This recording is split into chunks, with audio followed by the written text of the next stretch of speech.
Sobeck is a Findian. We're all sitting around the writer's room with George, and we're coming up with ideas, and he creates this character, George does, called Osi Sobeck, and we want to try to figure out what's he going to be. I really wanted him to be something new, something different that we hadn't really seen in Star Wars before.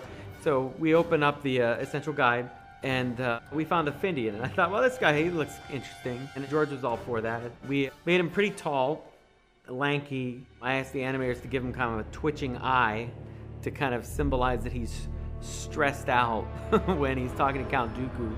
Have the prisoners been captured? Not yet, my lord. But we've located their position, and my droids are moving in now. To voice Osi Sobeck, I asked James Arnold Taylor, I said, you know, you do that great Christopher Walken. It's spot on, unbelievable. I said, what if you did that, but not exactly like that, but use the rhythm of it and deepen it, make it a little more gruff, and see if we could use that sense of phrasing and timing to create a kind of interesting vocal performance. My deepest respect.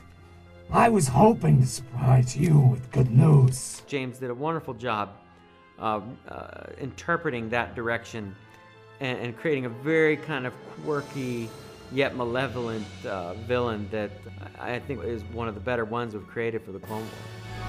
If I can't have the information, it will die with you! When it came time for the demise of Osi Sobeck and the end of the Citadel arc, there were actually 3 different endings. The first one, which was, and probably still is, to be honest, my favorite one, was off the original script and our original outline, which was that it was Tarkin that killed Osi Sobeck. After Fives shot Sobeck off of his staff, he fell to the ground, and Tarkin just walked up while Sobeck pleaded for his life and said, no, I'm unarmed, and Tarkin just bang, shot him dead.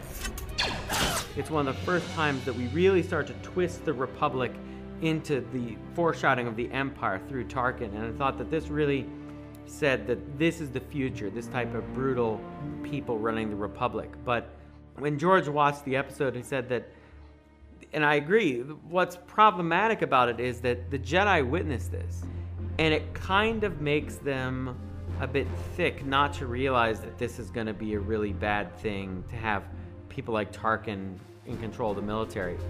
So I came up with a different ending, which is that what if Ahsoka saves Tarkin from being killed in a way that's only a way we've seen Anakin Skywalker act. So it's all kind of then a little more interrelated, and I thought it got us a lot more mileage out of the character development. Ahsoka has picked up Anakin's fighting style. We've seen Anakin do this with Tal Merrick, season 2, and it's something we kind of associate with Anakin. I see you've trained her well. So Tarkin's alluding that he knows that this method of Ahsoka's executing Sobeck comes from Anakin. She is his Padawan. So wonder what that means. Well, you will have to wait and see.